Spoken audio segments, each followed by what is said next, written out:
The scent of lemon cleaner lingered in the air, faint but fresh, as Kesha Washington polished the edge of the long, glossy conference table. Outside the floor-to-ceiling windows of the Brooks Pharmaceutical Tower, the city stretched endlessly, a patchwork of steel and glass glistening under the morning sun. 30 floors above the street, the world felt silent, insulated.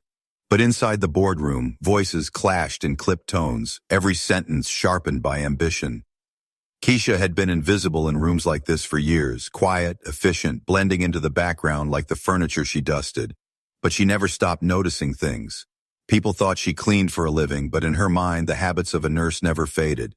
She still scanned a room the way she once scanned a patient, looking for subtle signs, the kind most people missed.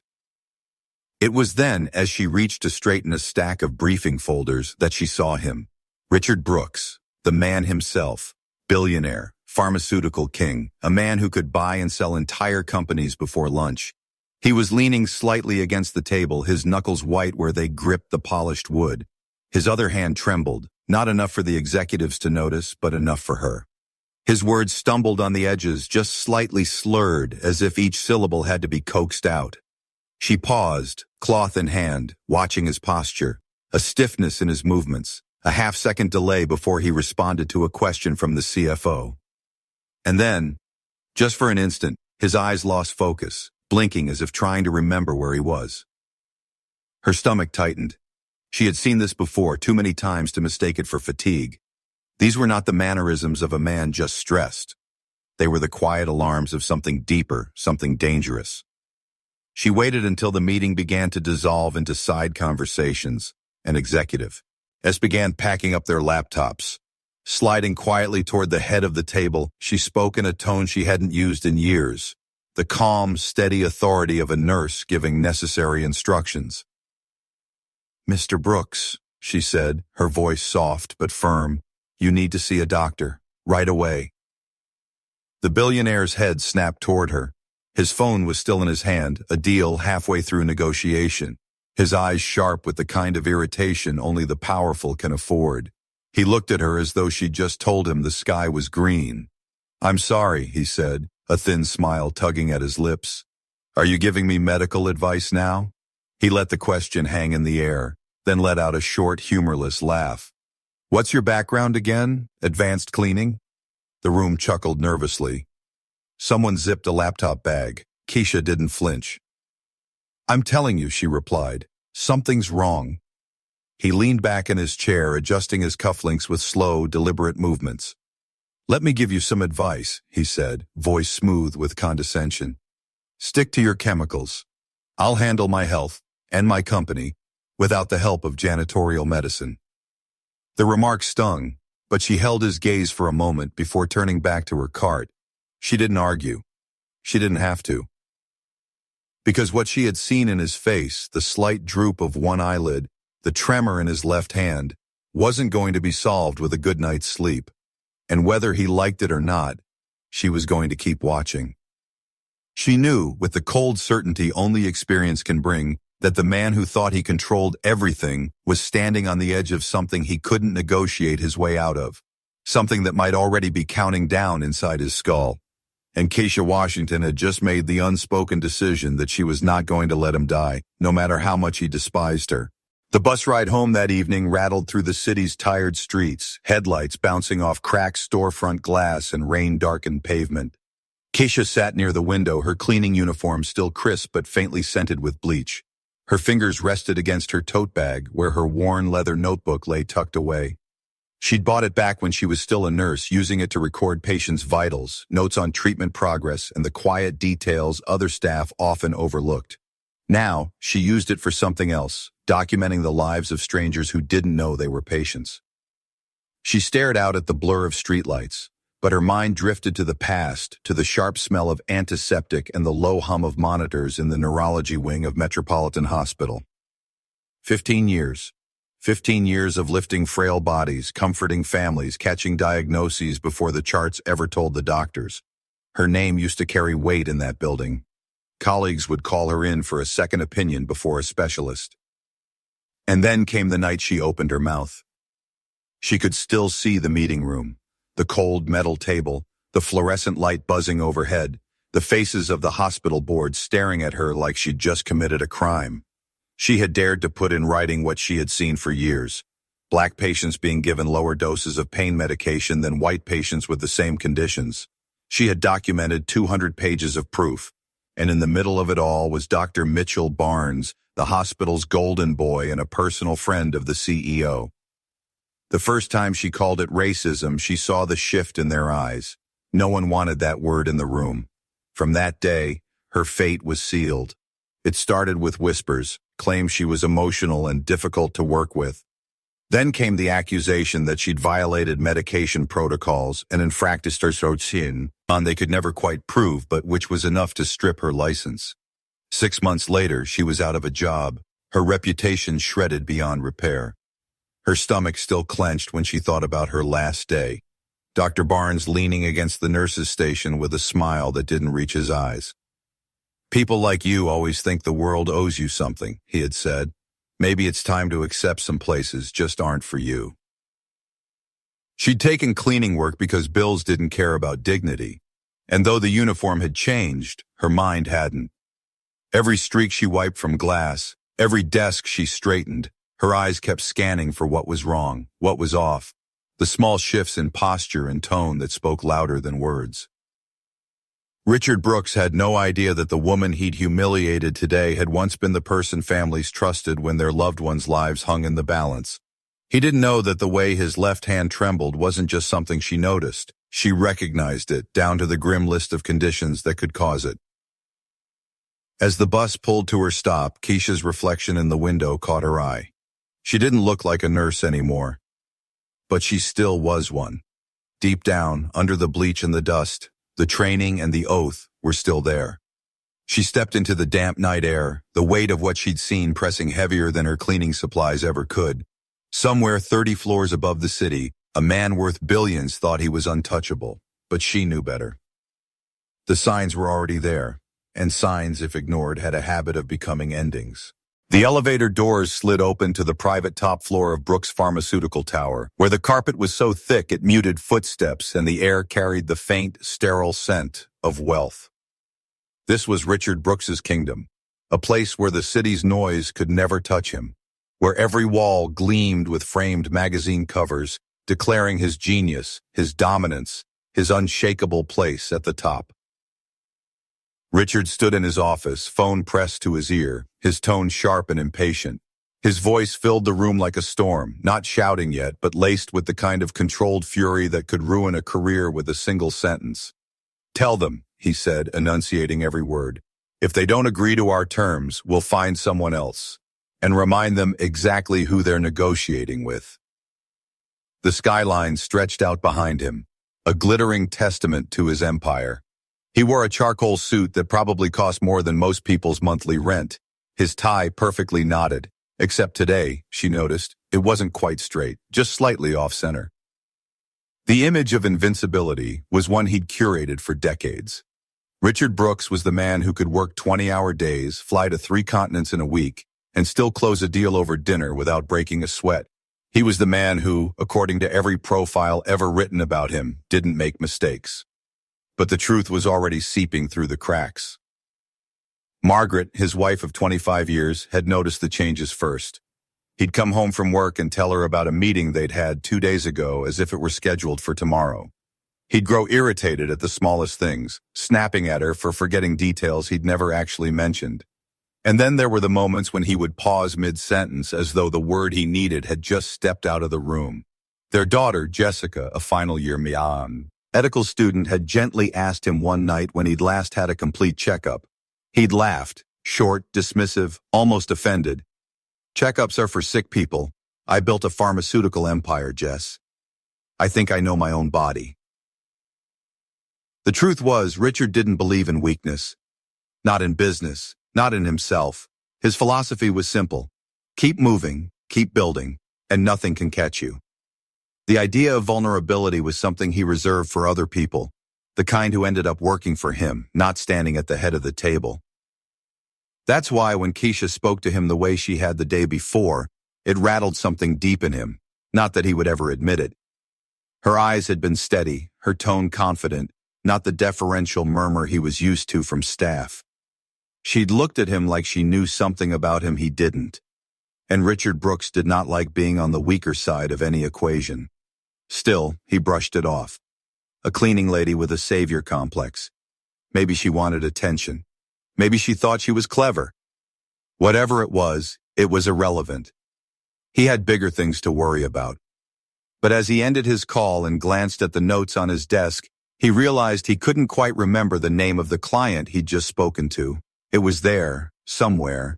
He could almost see it, but it wouldn't come. He told himself it was nothing, just fatigue, too many late nights. And yet, for the briefest moment, standing in the silence of his office, Richard felt it, the faintest flicker of unease, a shadow of something he couldn't quite name. Far below, 30 floors down in the city's heartbeat, there was a woman who already had a name for it. And if Richard had listened to her, that unease would have turned into action. But Richard Brooks didn't listen to people like Kesha Washington, not yet. The hum of the air conditioning was the only sound in the boardroom as the morning light poured across the polished table. Executives shuffled in with sleek laptops and tall paper cups, their voices hushed in the reverent tone people used around Richard Brooks. Kesha was already there, her cleaning cart parked quietly near the far wall. She'd learned long ago how to move through these meetings without being noticed, unless she wanted to be. Today she wanted to be invisible. Invisible so she could watch. Richard arrived late. That alone was unusual. He moved with the measured precision of a man aware eyes were on him, but there was a stiffness in his gait, a faint hitch in his left leg. Kesha's eyes narrowed slightly. He sat at the head of the table, adjusting his chair with his right hand while his left trembled faintly under the table's edge. The meeting began. Marketing updates, quarterly earnings, projections for the next fiscal year. The executives spoke in polished phrases, each careful not to provoke the man at the head of the table. But Kesha wasn't listening to the numbers. She was listening to his words, every syllable, every pause. Twice, he misnamed a department head. Once, he paused too long, blinking as if his mind had taken a detour. Nobody else reacted. Not James Morrison, the CFO, who was busy checking his phone under the table. Not Sandra Phillips, head of operations, who was too focused on her presentation slides to notice the faint slur curling around the edges of Richard's words. Kesha reached for the bottle of disinfectant, pretending to focus on a coffee ring, but her mind was a flurry of clinical calculation. Slurred speech, mild tremor, possible asymmetry in facial muscles. She'd seen it when he smirked at a comment. Cognitive lapses in name recall. She caught herself tightening her grip on the cloth. The signs were stacking up, and in her mind, they weren't random. She'd seen too many charts, too many faces in hospital beds to mistake this for simple overwork. Richard glanced toward her, irritation flickering across his features.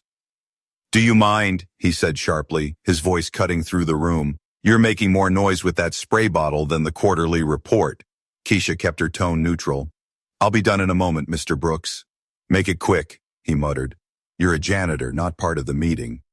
She turned back to her work, but her eyes stayed locked on him in the reflection of the glass wall. His right pupil looked slightly larger than the left. It wasn't dramatic. Most people wouldn't have noticed. But to her, it was a flare in the dark. A cleaning lady's opinion didn't count in this room. Not here. Not with these people. But she knew what she was seeing. As the meeting wound down and the executives filed out, laughing and shaking hands, Kesha remained in the corner, wiping down the untouched chairs. Richard stood to leave, gathering his papers. For a fraction of a second, his left hand missed the edge of the folder he was reaching for. Just missed it.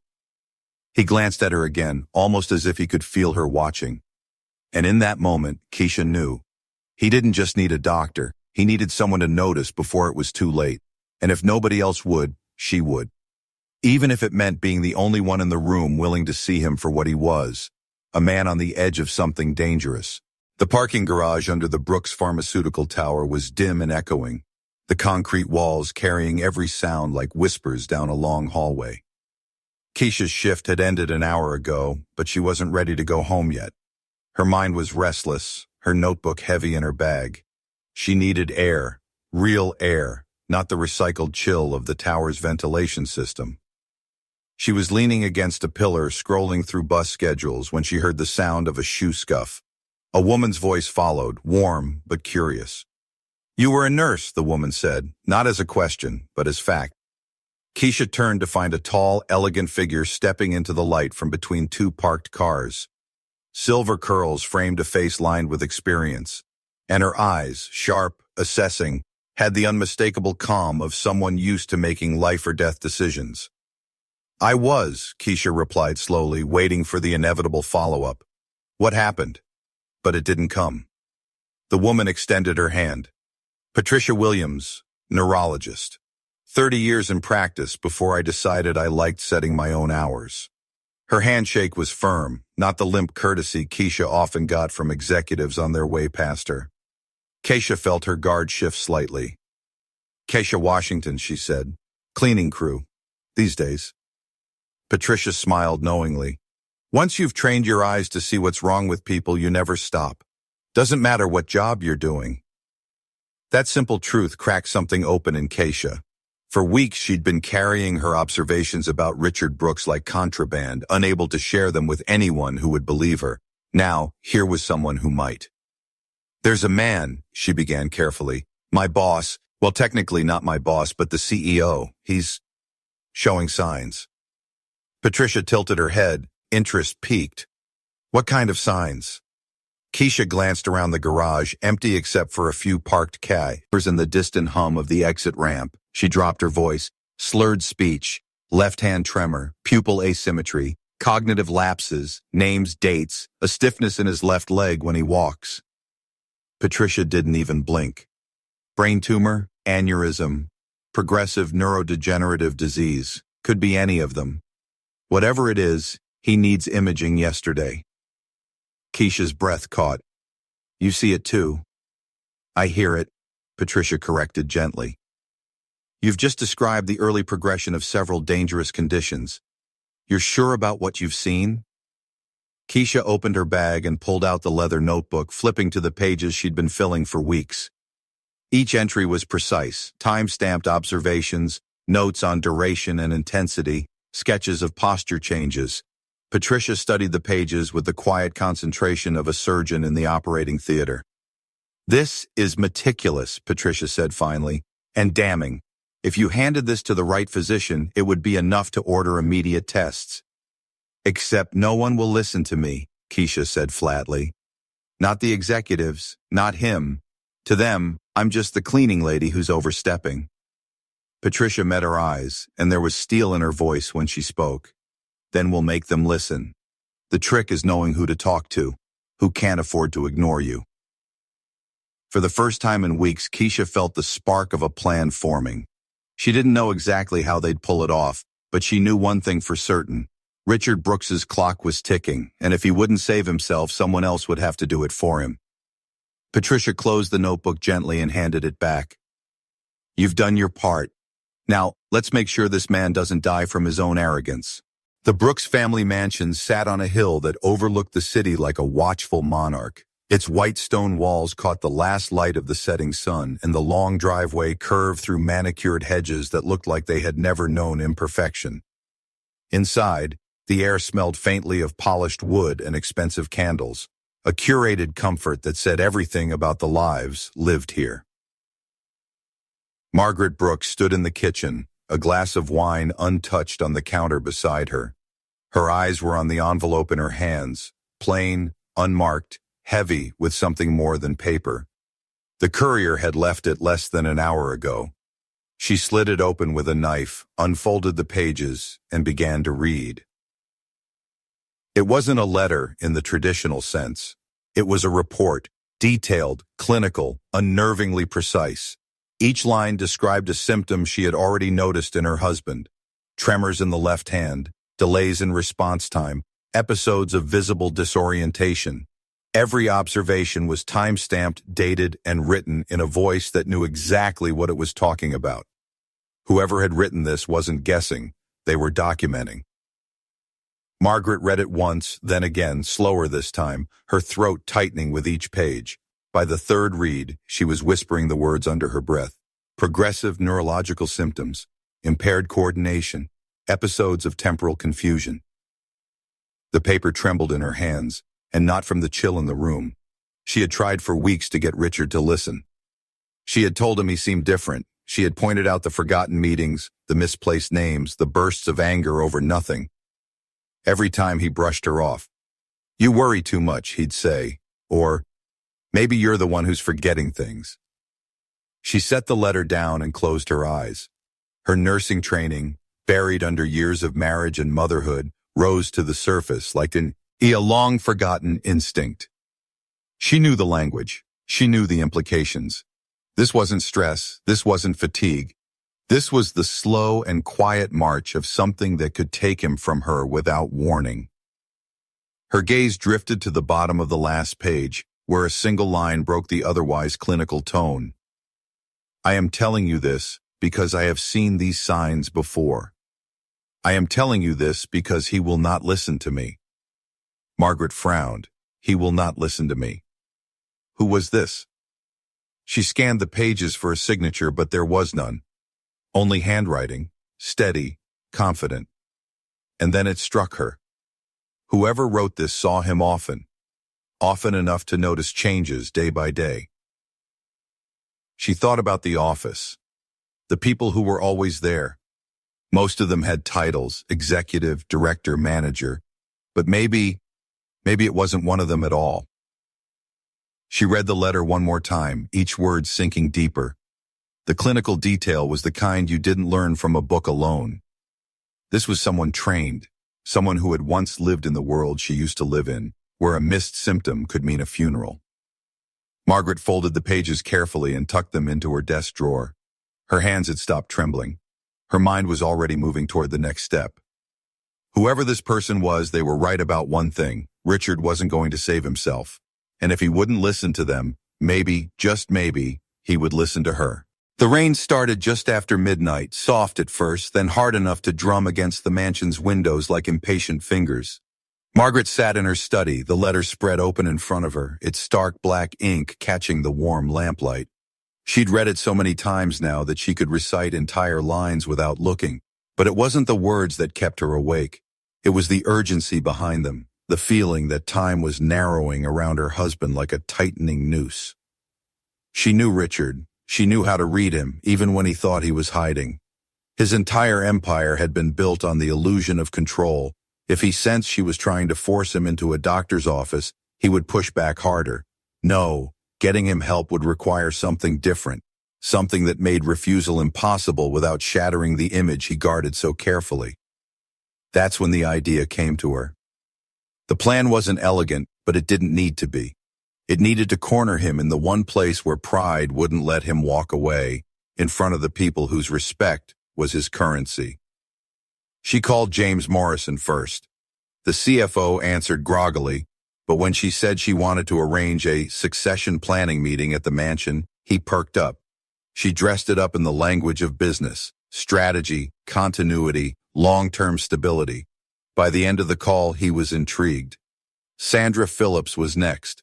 Operations director. Sandra didn't even question the sudden meeting, just asked what time she should arrive. The others fell into place quickly, their curiosity piqued at the rare invitation to the Brooks family home. Margaret hung up the last call and leaned back in her chair. She could almost hear Richard's reaction in her head, offended, then curious, then reluctantly agreeing. He hated the idea of succession talk, but he hated looking unprepared even more. She sipped cold coffee her mind running through the steps. Dr. Patricia Williams would be there, introduced as a medical consultant for executive health. She would be calm, authoritative, undeniable. The kind of presence that even Richard's arrogance might not bulldoze. And then there was the letter. Margaret hadn't decided yet if she would show it to him, or to the board, or both. But she knew one thing. This anonymous observer had given her the ammunition she needed. The precision of those notes was her proof, her shield. The clock on the wall ticked steadily toward morning. Somewhere down the hall, Richard slept the way he always did, deep, untroubled, confident that tomorrow would bend to his will. Margaret stared at the rain streaking down the window and tightened her jaw. Tomorrow the world would not bend to Richard Brooks. Tomorrow he would be forced to face it. What she didn't know, what none of them knew, was that the woman who had written that letter was already planning her own move. And when the two plans collided, Richard's life would hang in the balance. The wind off the river cut through the city that morning, sharp enough to make even the hurried commuters lift their collars and quicken their pace. On the 31st floor of Brooks Pharmaceutical Tower, Kesha Washington pushed her cart into the conference room and felt it immediately. Something in the air was off. She had planned to work quickly, wipe the glass walls, polish the table, and slip out before the executives filed in. But then Richard Brooks walked in, alone, and every instinct in her body told her this was worse than before. He wasn't moving like the man she'd watched for 2 years. His left foot dragged, just enough to break the rhythm of his stride. The tremor in his hand was more pronounced now, visible even when he tried to keep it still against the table's edge. But it was his eyes that stopped her cold. They were vacant, not the sharp, cutting gaze of a man who measured people in profit margins, but clouded, as if his mind had stepped into another room without taking him along. "Morning, Mr. Brooks," she said cautiously. He looked at her for a long beat, the way you look at a stranger you think you might have met before. "Do I know you?" The words fell into the room like stones into deep water. She set the spray bottle down slowly. "Kesha, from cleaning. I've been working here 2 years. He repeated her name under his breath, trying to anchor it somewhere in his mind. "Kesha, right. You said something about doctors once, didn't you?" Her chest tightened. "Yes, I think you should see one." A flicker of irritation returned, like an old reflex. "I'm fine," he said, straightening his tie with a jerky motion. "And you're not allowed to ask personal questions. Get back to your work." It was almost a relief to see his arrogance return. It meant he was still in there somewhere, but it didn't erase what she'd just seen, that blankness in his eye. This had been real, and it was happening more often. That afternoon, she called Patricia Williams from the back corner of a quiet cafe. "He didn't recognize me today, for a full minute." There was a pause on the other end. "Then time's running out," Patricia said gravely. "This isn't just stubbornness anymore, it's neurological deterioration." "What do we do?" Kesha asked. "We speed up the plan," Patricia replied. "I'm going to call his wife directly. As a doctor, I can frame it as professional concern." Kesha exhaled slowly. She hated the feeling of not having control, of knowing the clock was ticking and she couldn't stop it herself. But she trusted Patricia, and she trusted the woman who had been reading her letters in secret. That evening, as she walked home under the glow of street lamps, Kesha had the uneasy sense that the next time she saw Richard Brooks, the damage might be irreversible. And somewhere across the city, Margaret Brooks was already making the calls that would put every piece of the plan into motion. Within days, all of them would be in the same room, and the truth would have nowhere left to hide. The morning of the meeting, the sky hung low and heavy, a dark ceiling of clouds threatening to split open at any moment. The Brooks family mansion was lit from within, its tall windows glowing like a stage set before the curtain rises. Margaret Brooks had been up since before dawn, pacing the polished marble floors, running through the plan again and again in her mind. She'd chosen the main dining hall for the gathering, formal enough to convey importance, intimate enough to keep everyone close. Every chair was positioned so no one could avoid seeing Richard clearly. The guest list had been carefully curated. James Morrison, CFO, Sandra Phillips, head of operations. The two remaining board members with the most influence, Jessica, their daughter, and seated unobtrusively at the far end of the table, Dr. Patricia Williams, introduced only as a consultant for executive health. Margaret poured herself a coffee she didn't touch. She could hear the faint murmur of voices in the foyer as the first guests arrived, the polite laughter of people unaware they were walking into an ambush. Upstairs, Richard stood before the mirror in his dressing room, fighting with his tie. His left hand refused to cooperate, the tremor turning the silk into a stubborn serpent. He tried again, jaw tightening, until finally he gave up and went for a pre-tied version. He didn't notice that his hair was combed unevenly or that his cufflinks didn't match. When he came down the stairs, Margaret's chest tightened. His stride was slower, deliberate in a way that betrayed effort. She caught Jessica's eyes from across the room. Her daughter's worry was plain. "Morning," Richard said to the group, his voice a little too loud, as if volume could compensate for something else. "Let's get this over with. I've got real business to handle today." The men and women at the table laughed politely. He sat at the head, the only seat in the room that seemed to fit him. Margaret began with a few words about long-term vision and continuity, easing the conversation toward the real purpose. James Morrison leaned forward, clearly eager to discuss financial strategies, while Sandra Phillips flipped open a sleek leather notebook. Then Margaret glanced toward Patricia. "Before we begin, I'd like Dr. Williams to say a few words about executive health and performance under pressure." Patricia smiled warmly, folding her hands on the table. "Thank you, Mrs. Brooks. I've observed certain signs in our meetings that concern me: tremors, occasional confusion, difficulty with coordination, symptoms that in my field can indicate serious neurological issues." Richard's expression hardened. "There's nothing wrong with me," he said flatly. Patricia's tone didn't change. "With respect, Mr. Brooks, the signs are visible right now." Sandra shifted uncomfortably in her chair. James pretended to study his notes. No one wanted to meet Margaret's eyes. Richard pushed back from the table slightly, bracing his hands on the arms of his chair. "I'm not sick, and I'm tired of unqualified people trying to diagnose me." That was when it happened. He tried to stand to make a show of strength, but his knees buckled. His body swayed before he collapsed back into the chair, his left arm twitching involuntarily. Words came out fractured, slurred, half-swallowed. I don't... Where... Jessica was already at his side, her voice urgent. "Dad, stay still." Margaret's hand shook as she dialed 911, the operator's voice crisp in her ear. Patricia leaned over the table, her own voice calm but sharp. "Acute neurological episode, possible stroke or secondary seizure. We need emergency transport now." The room had gone silent except for the sound of Rick Hard's uneven breathing.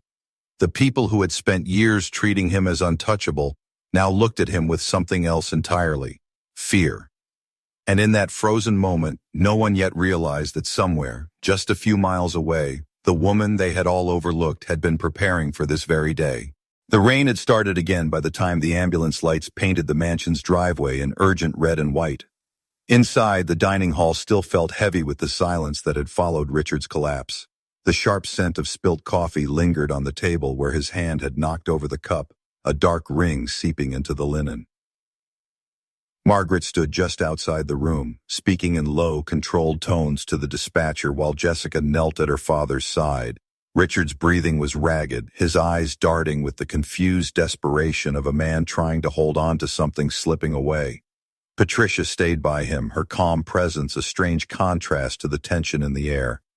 "Richard," she said evenly, leaning close enough for him to focus on her, "you're having a neurological episode. The ambulance is on the way. I want you to stay seated and keep your head still." He blinked at her, his pupils uneven, the left one slow to respond. His mouth worked, trying to form words. Not sick," he muttered, though the conviction that had carried that sentence his whole life was gone. Around the table, the executives looked anywhere but at each other. James Morrison's face was pale, and Sandra Phillips kept flipping her pen in her fingers like a nervous tick. The reality of what they were witnessing, what they had been ignoring, was sinking in. Margaret re-entered the room, her phone still in hand. "They're 3 minutes out." She looked directly at Sandra and James. 3 minutes that might make the difference.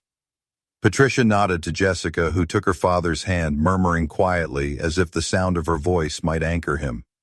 The storm outside beat against the windows, wind rattling the glass, the world outside moving at its own pace while inside time stretched thin and brittle. The wail of sirens grew louder, curling through the halls of the mansion. Moments later, 2 paramedics burst in with a stretcher, their movements brisk but deliberate. Margaret stepped back to let them work. "Left-sided weakness, slurred speech, possible seizure activity," Patricia reported, her tone as clipped and precise as if she were still in the hospital. "History unknown. Refuses medical evaluation. Symptoms progressing over the past several weeks."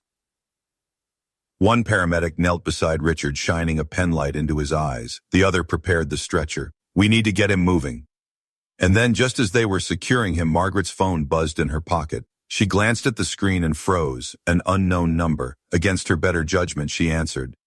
"Mrs. Brooks," came the voice, low but steady. "This is Kesha, from your husband's office cleaning crew." Margaret's grip on the phone tightened. "Yes?" "I need you to know something," Kesha said. "I've been documenting your husband's symptoms for weeks. Every tremor, every lapse, every episode. I sent the full report to his directors 3 days ago." Margaret's gaze slid toward James and Sandra, both of whom had gone very still. You sent it to them?" 47 pages, Kesha said, with timestamps, analysis, and a prognosis. They ignored it. One called it paranoia. Another suggested firing me. Her voice didn't tremble. It was the voice of someone who had stopped expecting respect and started relying only on the truth. "I couldn't let you think no one saw this coming." Margaret's heart pounded. The paramedics were wheeling Richard toward the door, the rain-slicked night waiting to swallow them. She looked back at the table, at the people who had smiled and nodded their way through weeks of denial. And she realized, with a clarity that cut through the chaos, that the woman her husband had belittled the most was the only one who had been trying to save him all along. The storm outside was in full command now, rain lashing against the ambulance windshield as it sped through slick streets, sirens wailing into the night. Inside, the space was cramped and alive with urgency, blood pressure cuff hissing, heart monitor beeping, the sharp scent of antiseptic filling the air. Richard lay strapped to the gurney, his head slightly elevated, oxygen mask fogging with each shallow breath. His eyes darted between the fluorescent ceiling lights above, but there was no anchor in them, just the disorientation of a man used to controlling everything suddenly unable to control even his own body. Margaret sat beside him, her hand resting on his right arm, feeling the tremor still rattling through it. She kept her expression calm for his sake, though every muscle in her body was tense. Across from her, one of the paramedics, a young man with close-cropped hair and a voice full of clipped professionalism, read out numbers to his partner as they worked. BP 160/90, heart rate irregular, left arm weakness confirmed, pupils unequal, delayed response left side, time of onset still uncertain. Margaret's mind was spinning. She wanted to tell them the symptoms had been building for weeks. She wanted to say she had a 47-page report in her desk that proved it. But instead, she kept her hand on Richard's arm, murmuring to him, "You're okay. Just stay with me. We're almost there." The ambulance swayed as it took a sharp turn. For a moment, Richard's eyes found hers. The arrogance, the edge that had defined him for decades was gone. His lips moved under the mask, his voice faint but clear enough for her to catch it. "Who wrote it?" Margaret blinked. "Wrote what?" His eyelids fluttered. "The report." She hesitated. "A woman named Kesha, from your office." For a moment his face was blank, searching the fog of his memory. And then slowly, recognition flickered, a faint light behind his eyes. His lips moved again. "The cleaning lady?" Margaret's throat tightened. "She's the one who saw what was happening. She tried to warn you. She tried to warn all of us." The siren's wail seemed to grow louder, filling the small space between them. Richard's eyes closed, a single tear sliding down the side of his temple. By the time they pulled into the emergency bay, a team of nurses and doctors was already waiting under the shelter of the awning, their voices brisk and overlapping as they transferred him to the waiting gurney. Margaret climbed down from the ambulance, her shoes splashing in the shallow puddles, the cold wind cutting through her coat. Inside, the automatic doors parted with a whoosh, and Richard disappeared into a flurry of blue scrubs and urgent commands. Margaret followed until she hit the red line on the floor, the one that told her she couldn't go any farther. She stood there, breathless, watching the man she had known for 25 years vanish around a corner. Behind her, the storm rattled the glass doors, the sound merging with the pounding of her heart.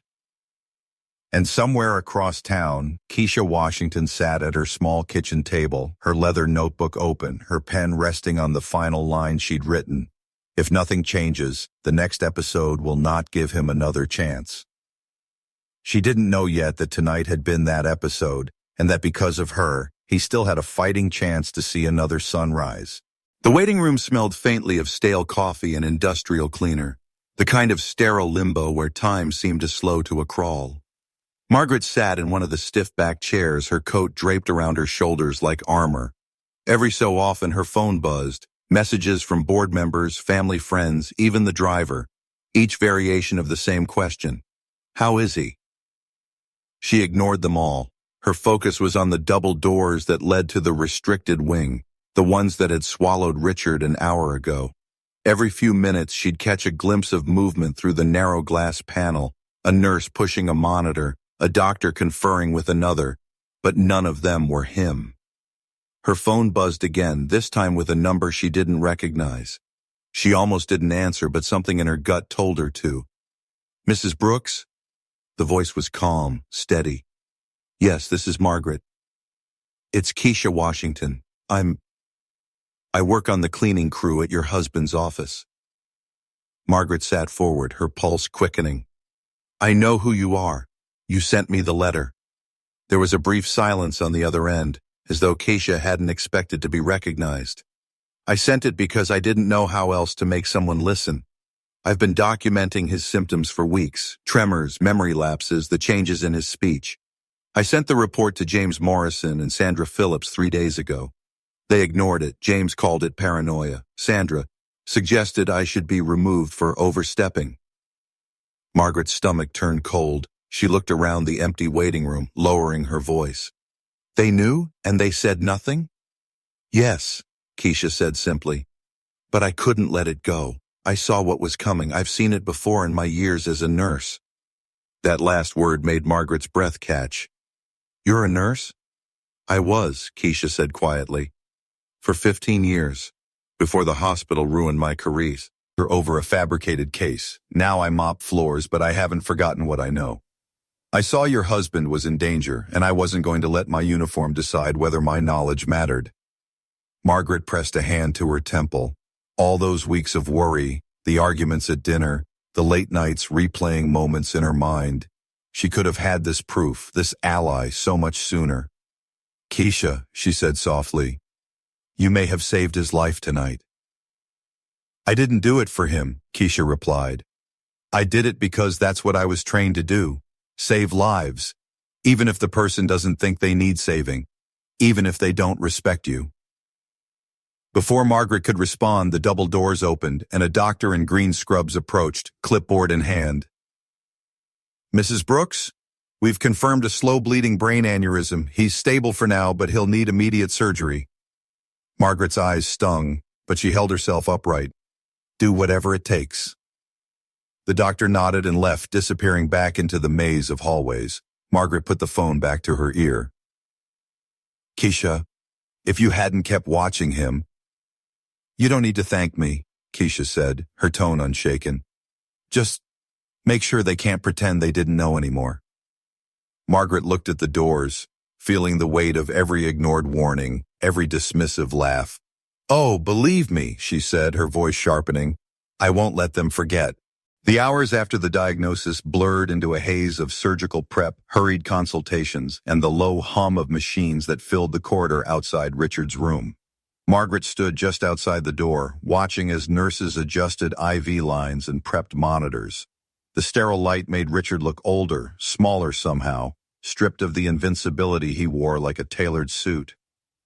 When Dr. Chen, the neurosurgeon, arrived, his voice was steady but direct. "The aneurysm has been bleeding slowly for some time. That explains the progressive symptoms, memory lapses, tremors, speech difficulties.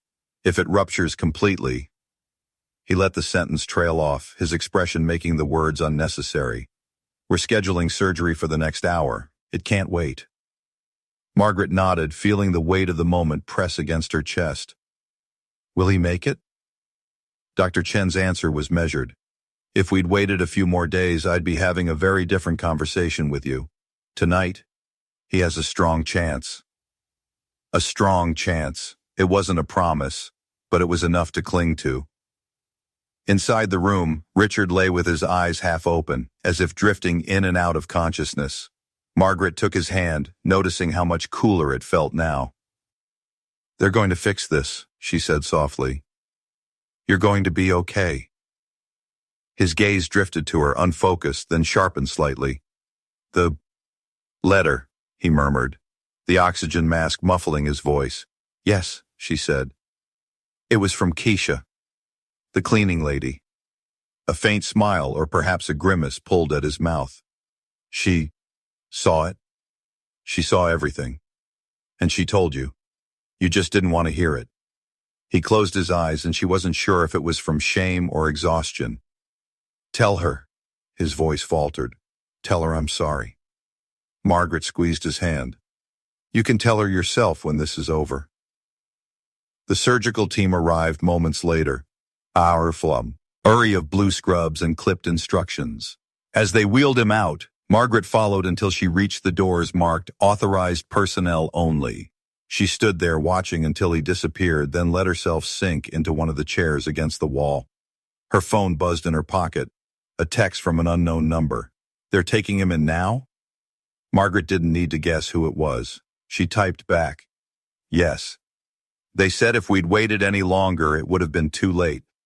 A moment later, the reply came. "Then we were just in time." Margaret stared at the words, the reality settling in. Without Kesha's meticulous observations, her persistence, and her refusal to be dismissed, Richard would likely have been gone by now. Somewhere down the hall, a light above the operating room flicked on, casting a red glow over the door. The fight for Richard Brooks's life had begun, and every heartbeat inside that room was proof that a woman he'd treated as invisible had been the one to keep him alive long enough to have this chance. The red light above the operating room door stayed on for hours, a silent reminder that life and death were being negotiated behind it. Margaret sat in the hard plastic chair, legs crossed tightly, her fingers twisting the wedding band she'd worn for 25 years. Every time footsteps echoed in the corridor, she looked up, expecting news, good or bad, but it was always just another nurse hurrying past. When the doors finally opened, Dr. Chen stepped out, pulling down his surgical mask. His expression was tired, but not grim. "The surgery went well. We repaired the aneurysm and cleared the surrounding clot. He's stable." Margaret exhaled a breath she didn't realize she'd been holding. "Can I see him?" "In recovery for now," Dr. Chen said, "but yes, briefly, he'll be groggy. Keep it calm, quiet." Minutes later, Margaret stepped into the recovery room. The steady beep of the heart monitor was the first sound to greet her, followed by the slow rhythm of Richard's breathing. His skin was pale, his lips dry, but his face was no longer twisted with the subtle asymmetry that had been there before. She pulled a chair to his bedside, sitting close enough to see the faint rise and fall of his chest. "You made it," she whispered. His eyelids fluttered, then opened slightly. The gaze that met hers was weaker than she'd ever seen, but for the first time in months there was clarity in it. "Where is the cleaning lady?" His voice was a rasp, each word costing effort. "She's here," Margaret said gently. "She's been in the hallway all night. I need to talk to her." Margaret rose and stepped to the doorway, spotting Kesha standing quietly by the wall, still in her work uniform, her cleaning cart parked beside her. She looked out of place in the sterile white hallway, but her posture carried the unshakable dignity of someone who knew exactly why she was there. "Kesha," Margaret said softly, "he wants to see you." Kesha hesitated for just a moment before stepping into the room. She approached the bed without rushing, her expression calm, her eyes steady. Richard's gaze locked on her, and for a moment words failed him. The man who had once mocked her in front of a room full of executives now looked at her as if she were the only person in the world who mattered. "You saved my life," he whispered. Kesha's voice was quiet but unwavering. "I've been trying to save it for weeks. You chose to humiliate me instead." His eyes closed briefly. No, I don't deserve your forgiveness." "You don't," she said plainly. She sat down beside his bed, careful not to touch him. "But I didn't save you. For you. I did it because I swore an oath to protect lives. And some oaths are bigger than the treatment we receive from the people we save. A tear slid down the side of his face. I was wrong. About you. You were wrong about a lot of people, she said, rising to her feet. Get well, Mr. Brooks. You've got more to fix than your health. And with that, she turned and left the room, leaving him alone with the sound of his own heartbeat and the dawning realization that the woman he had dismissed as invisible had been the one standing between him and the end. The story broke 3 days later, first as a whisper on social media, then as a headline splashed across every news site in the country. Black cleaning lady saves CEO who mocked her. The details spread fast, how Kesha Washington, a former nurse turned cleaning staff, had noticed the signs of Richard Brooks's illness weeks before anyone else. How she had documented every symptom with meticulous precision, only to be ignored and mocked by the very people she tried to warn.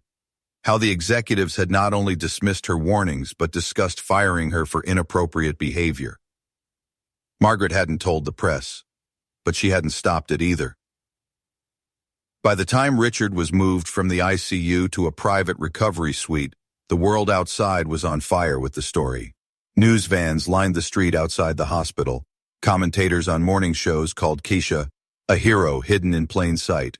Online, the company's name trended for all the wrong reasons. In the boardroom of Brooks Pharmaceutical, the fallout was swift and merciless. James Morrison was forced to resign within 48 hours after leaked emails showed him dismissing Kesha's report as paranoid fantasy. Sandra Phillips didn't survive the week either. An audio recording of her suggesting Kesha's termination played on national television, igniting public outrage. The company's market value dropped $300 million in 3 days. Shareholders demanded answers. Reporters dug into the company's diversity and ethics policies, unearthing a culture of elitism and dismissal of lower-ranking employees. Kesha, meanwhile, refused every paid interview offer. I'm not for sale, she told the one reporter she allowed to speak to her briefly outside the hospital. Competence and dignity don't depend on diplomas or skin color. That's all I want people to remember.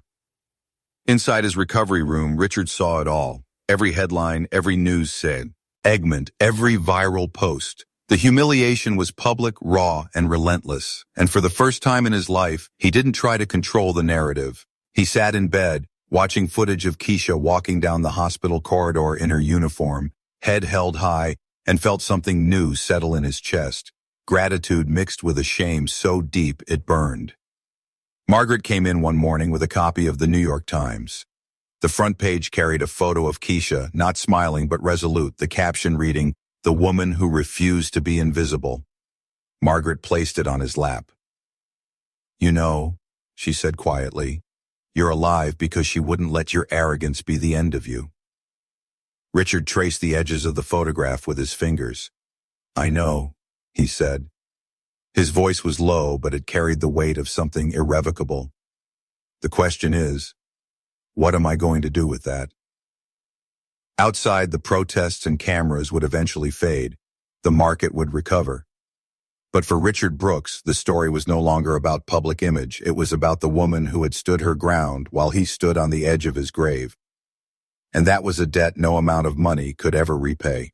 6 months later, the winter air over Washington, D.C. was crisp and clear, the kind of day that made breath curl into little clouds as people gathered in front of the National Museum of African American History and Culture. Inside, under a vaulted ceiling and the soft hum of anticipation, an audience waited for the ceremony to begin. On stage, a glass display case stood under a velvet cover. Beside it, a plaque gleamed under the lights, the uniform of a woman who proved that competence has no color. When the announcer's voice rang out, the room erupted into applause. Ladies and gentlemen, please welcome the recipient of the National Heroine Award, Ms. Kesha Washington. Kesha stepped onto the stage in a simple navy dress, the kind that didn't try to compete with the moment. Her hands didn't shake. She'd faced worse crowds, the ones that didn't want to hear her, the ones that looked at her uniform and decided she had nothing to say. This crowd was different. They were here to listen. She glanced toward the front row, where Margaret Brooks sat beside her husband. Richard was in a tailored suit, a cane resting against his chair. He looked older, yes, but softer too, like a man who'd been peeled back to the truth. Kesha adjusted the microphone, her voice steady and warm. For 15 years, I was a nurse. For 5 years, I was treated as if I were invisible. But I never stopped being what I always was, someone who saves lives, whether people recognize it or not. She paused, letting the words settle over the crowd. When I saw the signs, I didn't think about my job title or what people would say. I thought about the oath I took. And oaths. They don't expire just because someone decides you're not worth listening to. A ripple of applause swelled, but she held up a hand. I didn't save Richard Brooks' life because he deserved it. I saved it because it was the right thing to do. The best revenge against prejudice is not to destroy someone. It's to become so extraordinary that their smallness can no longer reach you. The applause grew louder, long and sustained. In the front row, Richard rose slowly to his feet, leaning on his cane, clapping until his hands trembled. There were tears in his eyes, but they didn't fall. When the ceremony ended, the velvet cover was lifted from the display case, revealing Kesha's cleaning uniform, laundered, pressed, and framed like an artifact of something far greater than its fabric. People clustered around, reading the story on the plaque, some shaking their heads in disbelief, others with tears glistening.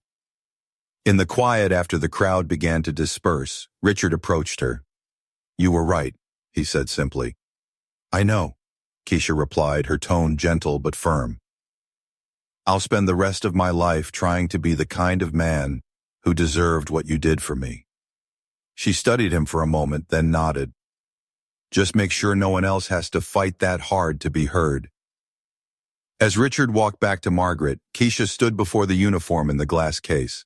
It wasn't just her story anymore. It belonged to every person who'd been underestimated, dismissed, or ignored. 2 lives had been saved that night in the mansion, one from a brain aneurysm and the other from the terminal ignorance of believing worth could be measured by status. And in the quiet dignity of that truth, Kesha knew her greatest victory was not the headlines, not the award, but the unshakable fact that she had remained exactly who she was, no matter how hard the world tried to make her smaller.